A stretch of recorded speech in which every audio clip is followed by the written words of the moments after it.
నమస్తే అండి. నేను మీ Swapna. Welcome back to Heavenly Eats. ఇవాళ రెసిపీ వచ్చేసేసి చాలా సింపుల్ అండ్ చాలా మందికి తెలిసే ఉంటుందండి. ఇందులో మిరియాల రసం ఎలా చేయాలో చూపిస్తున్నాను. ఇది మా ఇంట్లో చాలా స్పెషల్‌గా చేస్తారు.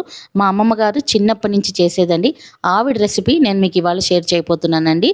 సో, ఎలా చేయాలో చూసేద్దామా? ముఖ్యంగా ఈ కాలంలో జలుబు, థ్రోట్ ఇన్ఫెక్షన్స్ ఎక్కువగా ఉంటాయండి. అలాంటి వాళ్ళ కోసం కూడా ఈ రసం అనేది చాలా చాలా యూస్‌ఫుల్‌గా ఉంటుందండి. సో, ఎలా చేయాలో చూద్దామా?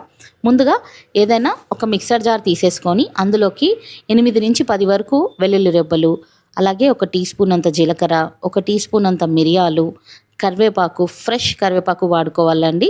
అలాగే ఒక టీ స్పూన్ అంత ధనియాలు వేసేసి మెత్తగా మిక్సీ పట్టేసేసి పక్కన పెట్టుకోవాలి.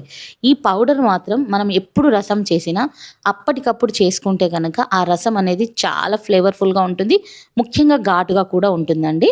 ఆ తర్వాత ఏదైనా కడాయి పెట్టుకొని అందులోకి నూనె వేసుకొని కొద్దిగా ఆవాలు, అలాగే జీలకర్ర, ఎండుమిరపకాయలు, కొంచెం ఇంగువ వేసుకున్న తర్వాత పసుపు కూడా వేసేసుకొని ఆ తర్వాత కరివేపాకు రెబ్బలు, కొన్ని టమాటా ముక్కలు, ఒక చిన్న కప్పడు టమాటా ముక్కలు వేసుకోండి.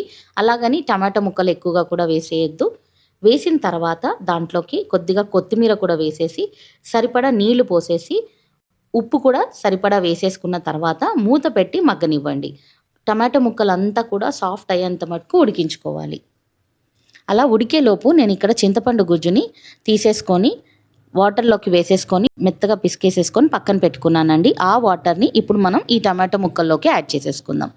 వేసుకున్న తర్వాత దీంట్లోకి సరిపడా కూడా నీళ్లు పోసేసుకొని అడ్జస్ట్ చేసేసుకోవాలి. ఇక్కడ ఉప్పు ఏమైనా పడితే గనక చూసుకొని ఒకసారి కలిపి వేసేసుకోవచ్చండి. నాకు మాత్రం సరిపోయింది ఇక్కడ. ఇందాక మనం చేసి పెట్టుకున్న మసాలా పౌడర్ కూడా వేసేసుకొని లాస్ట్‌లో కరివేపాకు రెబ్బలు, కొత్తిమీర రెబ్బలు వేసేసి బాగా ఒక 5 నిమిషాల పాటు హై ఫ్లేమ్‌లో అలా చారుని మరగనివ్వండి.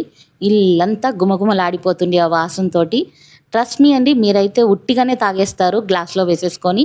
మా ఇంట్లో సూప్‌కి బదులు ఈ సీజన్‌లో నేను ఖచ్చితంగా ఎవ్రీ 2 డేస్‌కి ఓసారి చేసి ఇచ్చేస్తాను. ఇది మా ఇంట్లో సూప్ లాంటిది ఈ రసం అనేది. ట్రస్ట్ మీ అండి, ఒక్కసారి చేసుకుంటే గనక మళ్ళీ మళ్ళీ చేసుకొని తింటారు. ఇంకెందుకు లేట్ అండి, మీరు కూడా ట్రై చేయండి ఈ మిరియాల రసంని. సో, ఎలా వచ్చిందో కామెంట్ సెక్షన్‌లో చెప్పేయండి. కొత్తగా మా ఛానల్‌ని చూస్తున్న వాళ్ళైతే సబ్స్క్రైబ్ చేసుకోవడం మర్చిపోవద్దండి. Thank you for watching.